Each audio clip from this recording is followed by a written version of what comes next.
Hey, my name is PolishLynx. Welcome to the letter horror visual novel. Well, events in the last one were crazy.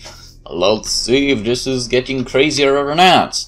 There stands a crazed-looking chief inspector rushing out as he tries to make it up the stairs while Johannes holds him back. What's in relationships?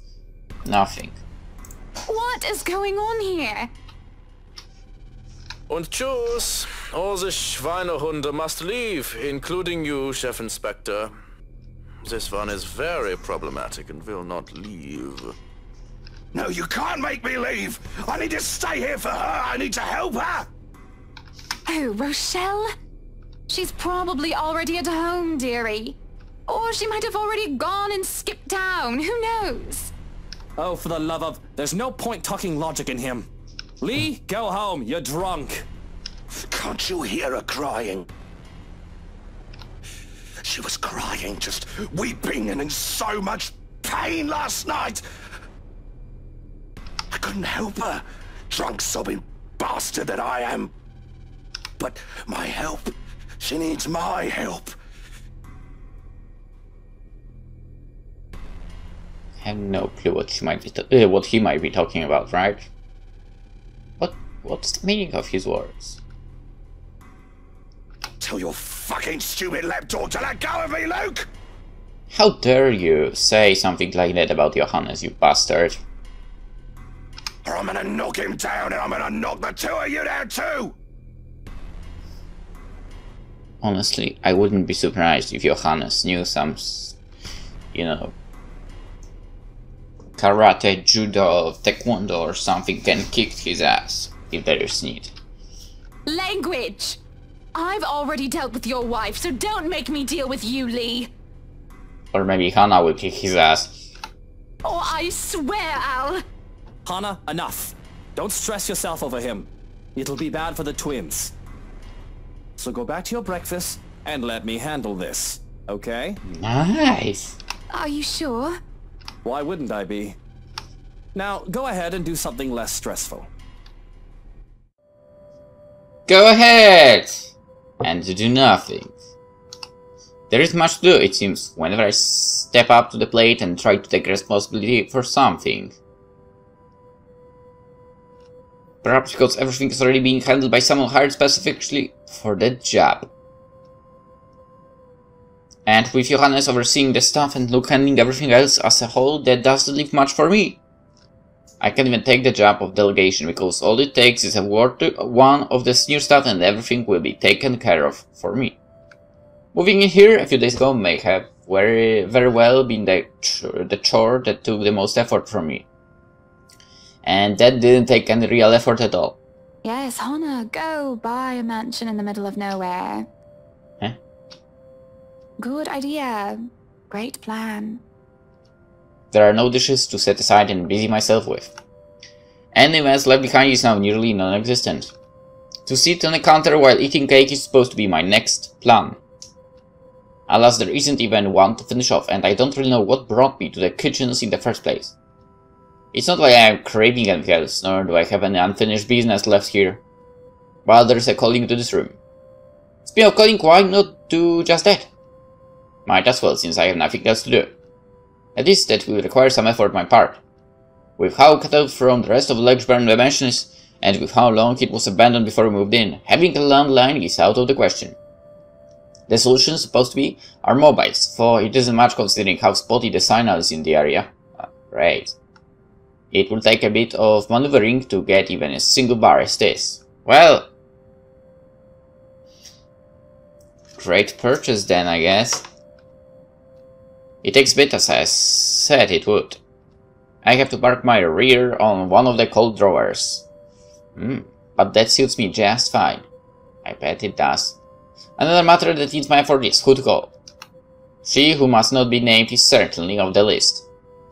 Then just delete her from that list. That doesn't leave much in the category of close friends who attended the party, along with the category of who else is awake at this early hour. But soon enough, I managed to, and the call goes through. Hello, Rebecca Gales here. What? What? Who's this? Good morning, Becky. Hannah? wait, how did you get my number? You responded to your RSVP through the phone. It's all saved in here, of course. I thought I'd like to say hi and make plans and get together sometime. Huh? Also, I'd love to hear news about your mother and father and about you, my dear. Oh, I hope I didn't wake you up. Oh, you're good. It's sports day at school today, so I was just prepping for that. Figures that you'd be a teacher as well. I'm sure your students must absolutely adore you. Don't know about that. Mathematics? History, actually. Anyway, it's real nice to know you've got my number. I was going to ask for yours because Mom wanted to keep in touch. You could have asked, silly girl. I would have gladly given it to you. Couldn't, though, because, well, the thing that happened. But really am sorry, though. I gotta run. School, schedule, stuff. Is there anything else you want to say? Don't want to use the mobile while driving. Oh, of course, of course. I shouldn't keep you. But I wanted to thank you for your company yesterday. Not a problem. And for that other thing as well. What for now? For what you said to me. With what had happened. It's been very helpful in... The call starts to go static, much to my frustration. A strange clicking noise drowns out of most of her words too. I doubt she can understand what I'm saying. And the line completely dies. I can feel a headache coming along. It's just building up, starting from a light throbbing on one side of my head.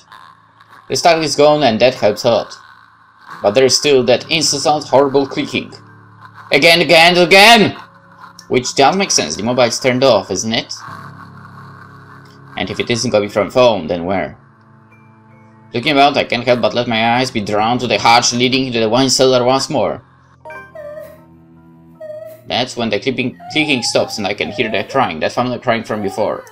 Journal. Hannah called Rebecca Gales, hoping to catch up with an old friend. That got interrupted by a horrible clicking and the cry of wind from the wine cellar. God damn it!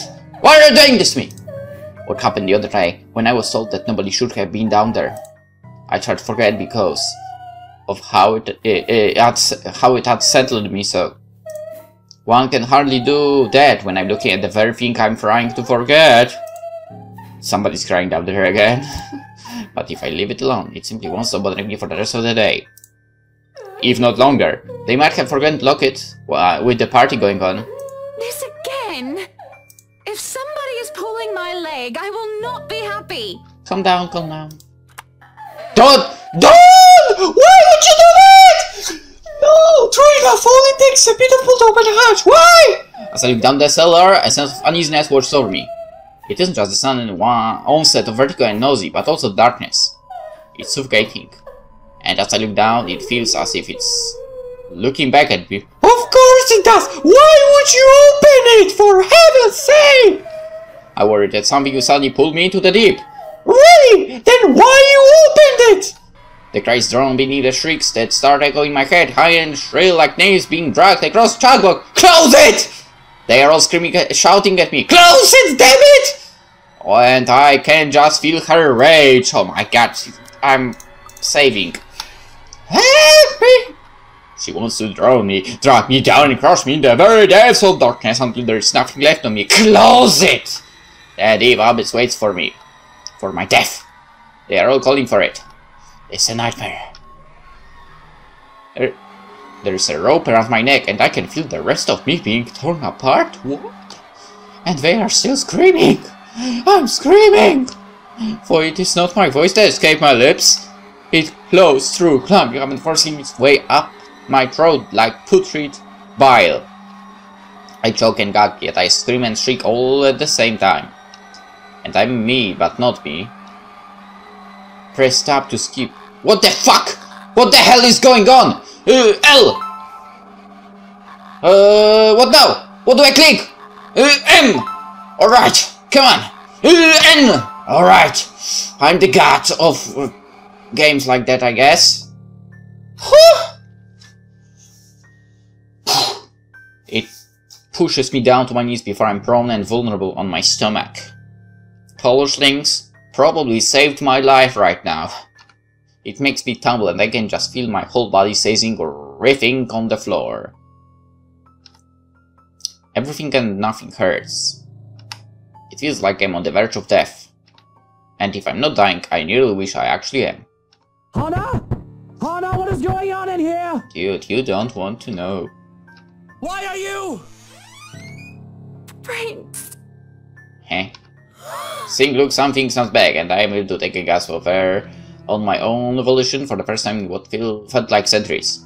I would have rejoiced and cried for his name if the pain still did not rack my body.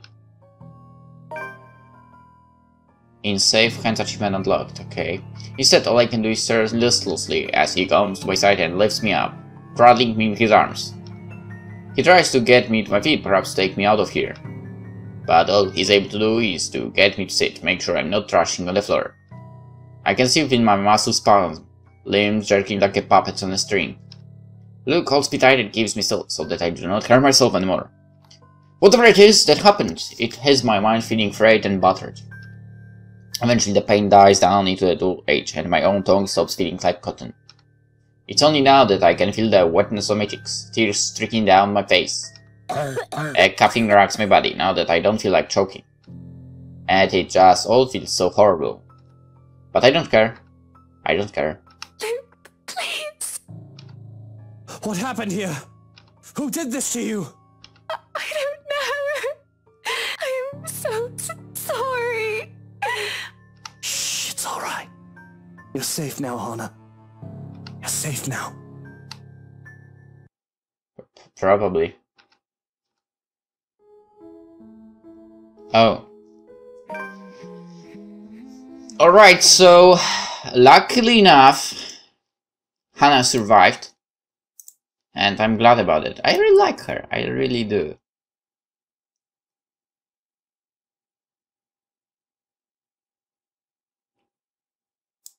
So that's important for me. But damn, this is... Alright, maybe I'm a little nuts because I'm reacting like that to the game, even though it's just a VN. But still, this game can build up some...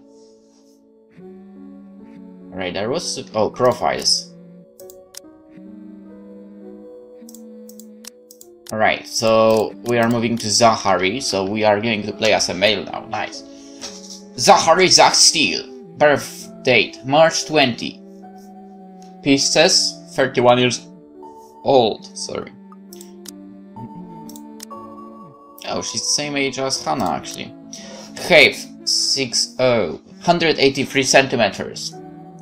Occupation, freelance photographer. Nationality, American. Religion, agnostic. Education, diploma in digital film. Likes, pie. Photography, filmography. Documentaries, cooking, acoustic guitar, video games. Oh, nice! Before his parents' death, he lived in New Jersey where his family owned a diner and bakery. He and his older sister were orphaned due to hate crime, and they were forced to move to England where their grandparents lived. He had loved cooking and helped me out with their old dinner. But wait, so you want to tell me that his grandparents had the dinner in England and his parents had one in USA basically? So it's like generation after generation maybe that they were basically in the same occupation, and Zachar is the one that kind of broke out of it.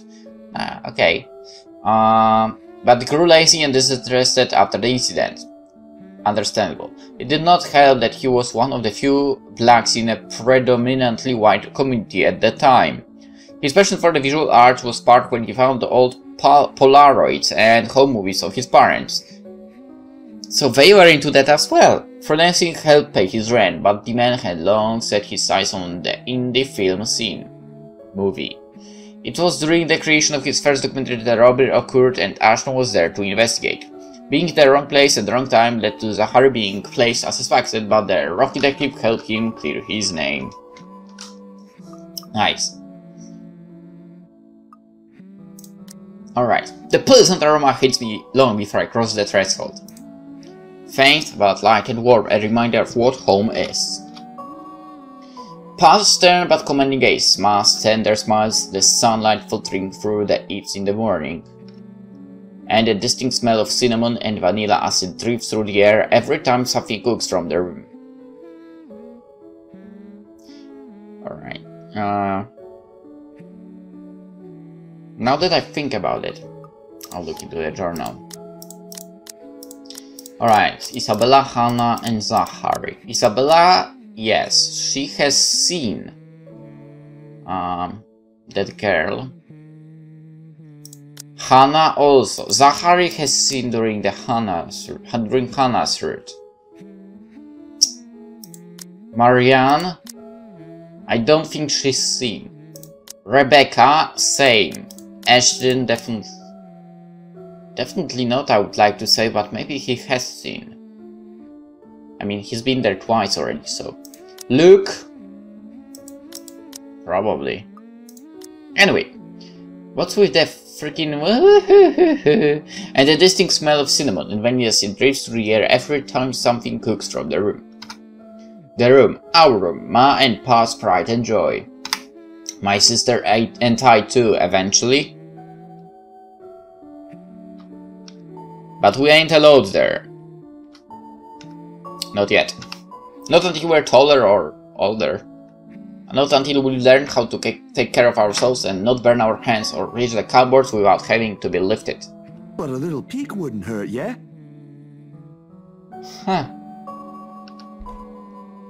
The floorboards are cold on my feet. More than it usually is. The walls more forbidding than what I'm used to. Farther and farther the room goes. Ma singing kisses and Pa. No, please wait. I'll be good. I'll sleep on time. Don't go. Okay, is this a nightmare you are having right now, basically? About the past? I can't hear Pa. Not above the raucous changing at a deafening roar of gunshots, nor the screams replacing the comforting soft melodies. Yeah, okay. But I guess it's true, they were living in USA, so... There's only the blinding fear. When my foot slips, the red sea that catches me is bitter and frigid. But the blood that drips in my hand is warm, warm, warm. It ain't my blood. The walls tumble and everything goes quiet. So I was correct that you were having a nightmare. It takes a few minutes for everything to fall into place, for my eyes to adjust to the relative darkness of the room. Despite the pleasant chill the AC brings...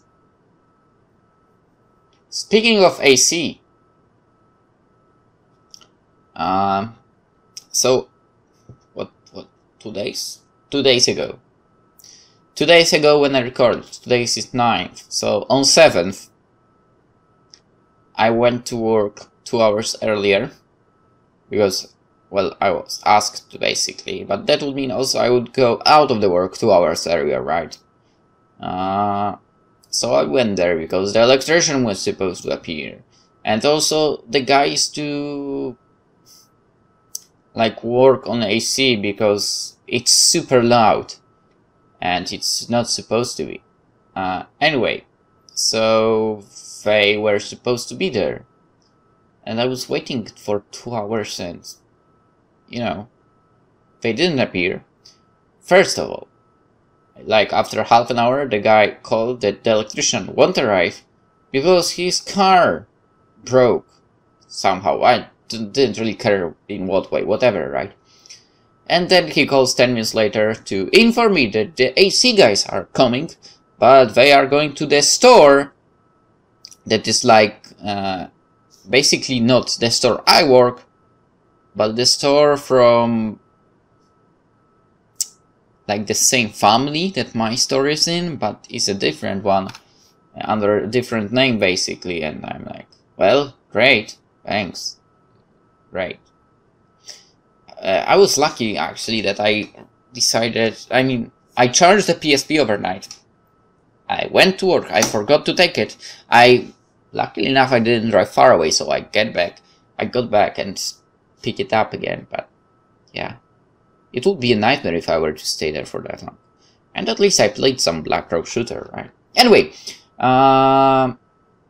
Despite the pleasant chill that AC brings, my shirt is clinging tightly, and my blanket a tangled mess around my throat. Morning has not even arrived, and yet... Way too early for this thing, man. Understandable. And too long. Too long since the last I've woken up, drenched in my own sweat, head littered with thoughts that are gone as soon as my eyes open. All too often, only imprints and brief images are left to haunt me for the rest of the day, or until my mind forgets about it. I got whichever comes first. Yet, vivid or not, what little I can remember does not matter. Regardless, the desperation sticks, clawing up, pushing, urging me to relieve every moment, every sensation, and... there is a twinkle in Ma's eyes when she looks up from her work floor, dusting her nose and cheeks. The scent of freshly baked bread wafts from the oven as soon as Pa opens it, and the homely fragrance of honey fills the room. He reaches up to wipe the small beads of sweat away from his forehead before gesturing for me to go closer the moment he spots me on my little hiding place behind the door. I expected him to be angry, but his pat on my back when I come within his arm's reach is encouraging enough. We'll have to taste this first before we put it up for say now, tomorrow. You up for it, lost man? Is that good enough? A knock cuts through the air before I can answer. Sharp, heavy, demanding, familiar. So distantly familiar. Ma ushers me out of the kitchen when Pa moves to answer it. But I know what awaits outside. The taste of blood in my mouth sends an unpleasant churning in my gut. Ma's apron crinkles under my tight grip. Something snaps back into place. My bed remains in an utter disarray. The walls still need a new paint job, and the wall clock ticking opposite my bed is as unsettling as ever. She's right. I should have already replaced that when I had the chance. You're no longer there, Zachary. Here and there are miles apart. Calm down. Breathe. The pressure of my own fingers against my temple is a welcome station over the anxiety gripping me. It never really did anything to stave off the headache, sure to follow after this but it grounds me. A reminder that I'm safe, away from the place I once called home from Ma and Pa's. They're just with each drop that falls finally chases away the ghosts threatening to hang around. Why anyone thinks it's a good idea to knock at someone else's door this late confuses me. Nana would chase them away with a promise she was here. But the matter is a welcome break from the thoughts about to take a morbid turn if left festering. It's from just Angel way looking for a place to crash. Looking for a place to crash. Wonder of wonders why he's bothering with the corpses when he never did so before. Even with that hunch for habit compels me to check who it is first through the peephole. Better safe than sorry, they say. I mean, I always do that, no matter what.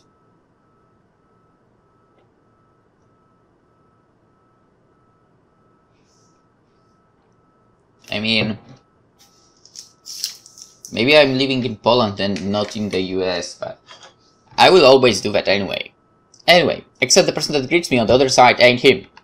Unless his hair grew longer overnight and he started wearing a ponytail, of course, which I highly doubt will happen anytime soon, no matter how funny that looks in my head. I waste no time opening the latches. Isabella, it's late. Wait a second!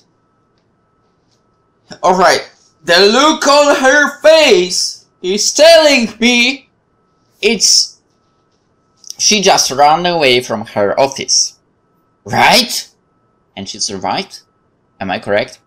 He's telling me I'm correct. There is something I can't quite pinpoint in her eyes when she looks up. Her face, a pallid shaped shoulder stands, breathing heavy, and an uncontrollable shake in her hands she's trying to hold back. Right, I bet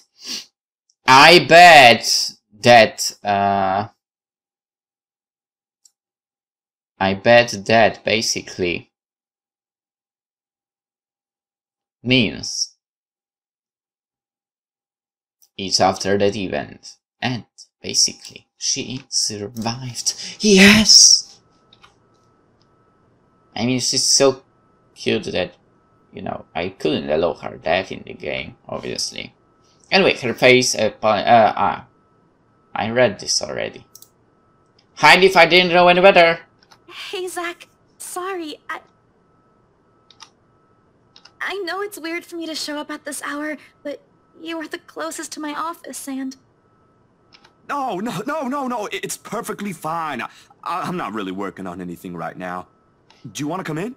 Is it alright? I know you should be sleeping at this hour, but I thought... I'm sorry, I just thought... I have no idea why I went here. My feet just moved on their own after I got out of the office, and... Sorry. She tries off, her voice lost in a muggy night air. I wait for her to say more, but instead her only response is a downward shift of her gaze, back to her still trembling hands as if emotion alone is enough of an explanation. Now that I think about it, let's check the relationship for Zachary. Isabella pretty high, Hannah rather high. Wait, Isabella and Zachary. Is it the same? I guess. Wait, what about Hannah?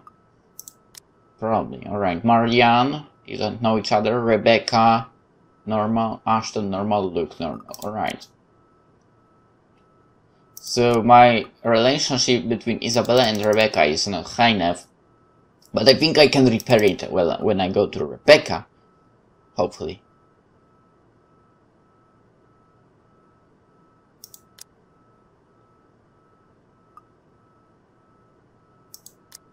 Anyway, I wait for her to say more, but instead her only response is a downward shift of gaze, and I already read this. A minuscule gesture. Easy to miss if one is not paying attention. But for someone who has seen the same expression in the mirror, done the same thing too many times when nightmares are inevitable, it is not. Hey, don't worry about it. At least you not. Ash just barges in and crashes on the couch whenever he feels like it. I swear that guy is one fine hairline away from being a criminal. Without waiting for her answer, I step away from the door and saunter over the kitchenette. For a few good seconds, on the clicking of the plates can be heard above the constant tick-tock. Late as it may be for a snack, the familiar emotions keep me occupied, steering my mind away from dangerous thoughts. Isabella's company is not unwelcome either. Whatever her reasons for showing up here at such an hour doesn't matter. I'll be damned if I just turn her away, frazzled as she is. The door clicks shut behind her when she finally enters, feet scuffling softly against the tiled floor. Alright, you better take off the shoes.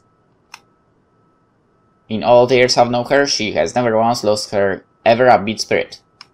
Yet in this particular moment, as she stands in my doorway holding her arms close to herself, it's as if I'm looking at someone completely withdrawn from the person I've come to know all these years. Do you want to drink or eat anything? I haven't restocked my food stash yet, so ingredients may be a bit limited. But I'm sure I can whip something up with what I have here. Just water will do, please. Thanks, Zach. What? No additional food requests? That's new. I'll put something together for you anyway. And feel free to make yourself at home. You ain't exactly a new visitor here. Although my room's not at its most presentable right now. Sorry. New freelance gigs and such. Didn't have time to fix things up here lately.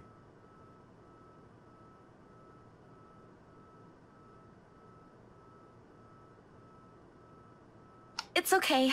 I don't mind. Usually she'd have something more to say about that. A quip, a witty remark, to provoke a laughter or two. Nothing from her this time. Only a weak smile before she takes a seat on the couch, and the silence that stretches down until what we left hanging feels disconcerting.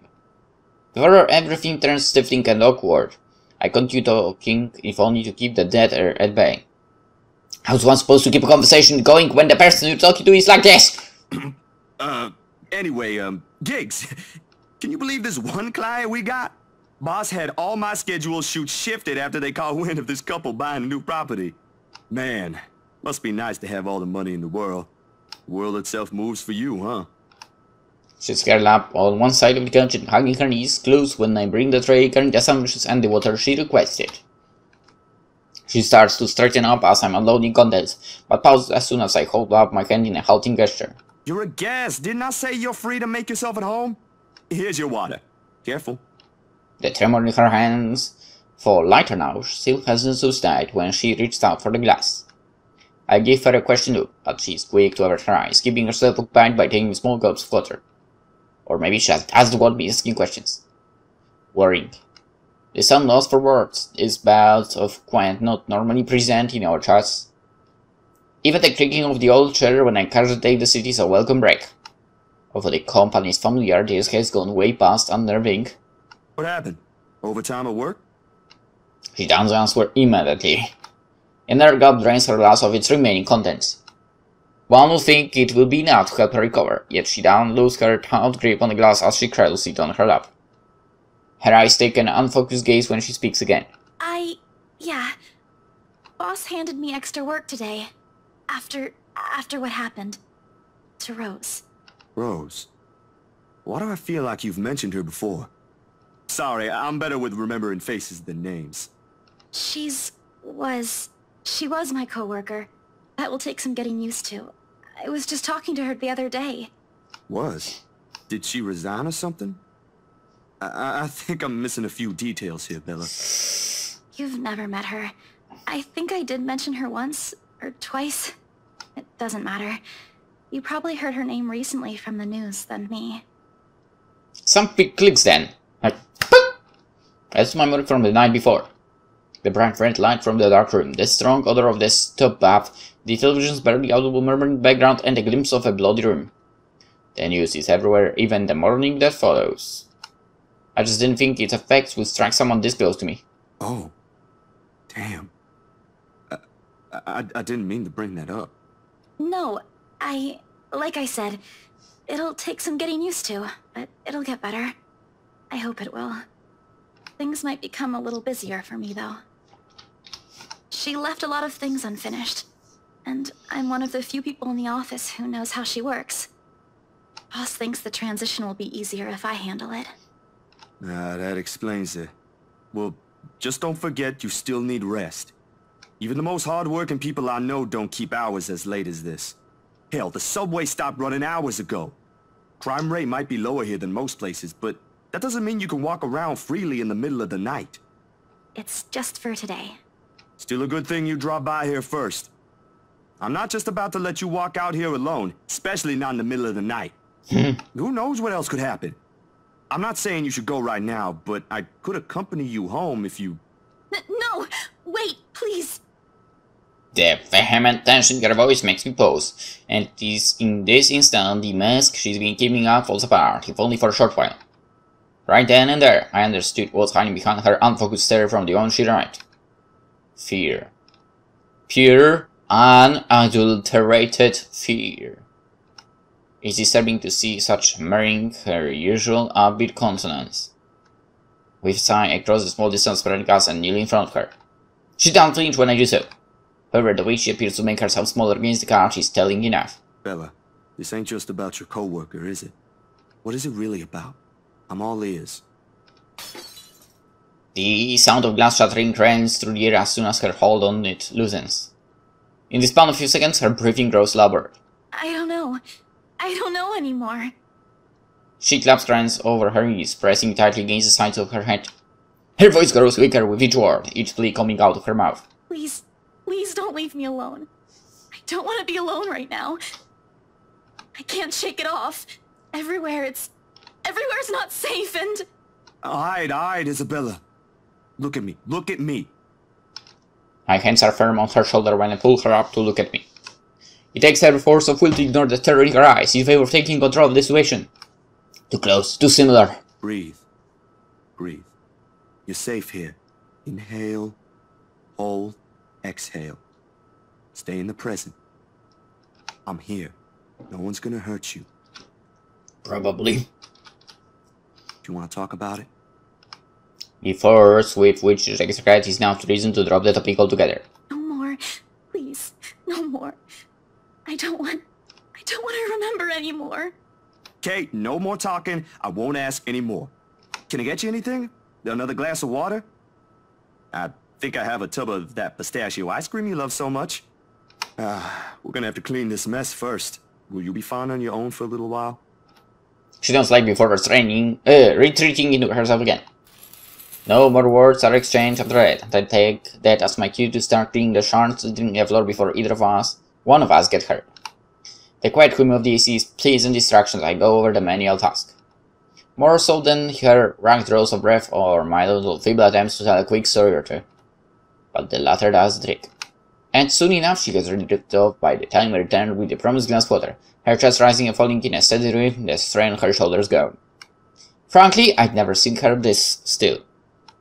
She mumbles something I don't quite catch when I carry her to the empty bed, and hugs herself tighter against the mass of blankets. In spite of the fact that she appeared relaxed, the smile from her face hasn't quite disappeared. Whatever happened to her won't be leaving her anytime soon. For her sake, I hope it won't stay long with her. There are still questions left to be answered. But the late hour, coupled with this sudden exhaustion, made my old couch more comfortable bed than it typically is.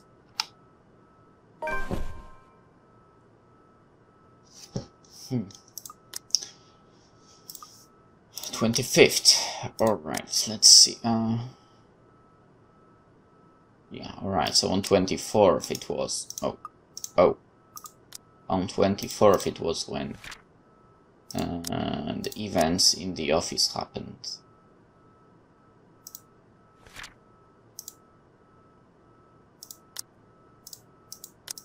Huh.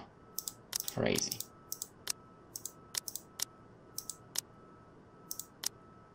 Great. Alright, I know there was someone new on the timeline. Where was it? 24th? No, 25th. A frightened Isabella Saunders knocked at Zachary Steele's apartment in the middle of the night. Check it to say what happened and Zachary let her stay. Regardless. Alright. Darkness eminently welcomes me as soon as my head hits my makeshift pillow. I can only wish the dreams will keep at a distance for now. For both of us. The bad dreams. The good dreams can stay. Anyway, let's end the episode here, and we'll call on you tomorrow! For now, I hope you enjoyed. Hope to see you in the next one. Bye bye.